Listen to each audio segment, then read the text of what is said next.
After collecting watches for so long, I realized that my taste had changed more times than I recall. I think this is the same for many watch collectors as they learn, explore, and progress in this hobby. Hi guys, it's me, Derek, aka Sal, and welcome back to a new episode with me, the Omega Enthusiast. This episode will be about my changes as a watch collector, and maybe you can relate to it as well.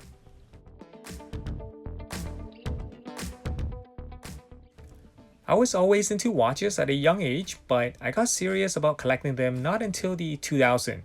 But seriousness in this case does not mean I know exactly what I want at the start, even though I kinda do in a sense. But one thing I am firm about is I only wanted to collect vintage timepieces. So I started collecting just about anything vintage because I am just fascinated in disbelief at how a watch this old survived to the 21st century. In my first year or two of collecting watches, I can assure you that my collection had a few redials, heavily polished cases, some had wrong hands, and poorly aged dial. Not that I'm against these issues because one should focus and collect what they like, but after doing a lot of online searching, I realized that many vintage watches are available in the market, so I need to make some changes to my collection. So I decided to focus only on collecting unaltered, untouched pieces, and most importantly, retain the factory original finished dial.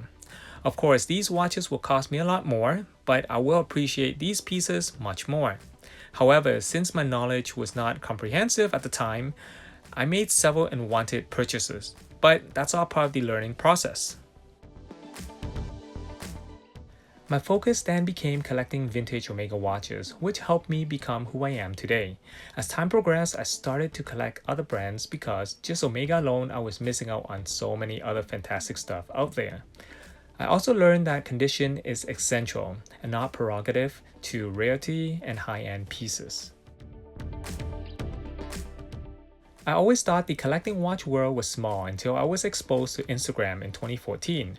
I can tell you that just when you think you have seen everything, something you have never seen will surface in someone's collection. After many changes throughout my watch collecting journey, my current preference and focus will need to be a timepiece from the 1940s or earlier.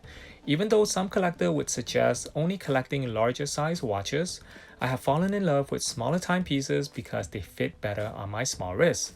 I learned not to follow the trend but follow what I truly desire. You know the watch is right for you whenever you look at it on your wrist and it puts a smile on your face every time. So what about yourself? If you are a watch collector, what is your current desire? Or what will you collect next? Please share and comment below. I'm interested to hear your story too. When I get the opportunity, I will create another updated video on my 30T2 collection. If you guys have not watched my last video on my 30T2 collection, click on the link above. Please support the channel by smashing on that thumbs up button below and consider subscribing to the channel. Thank you for watching and I look forward to seeing you in the following video.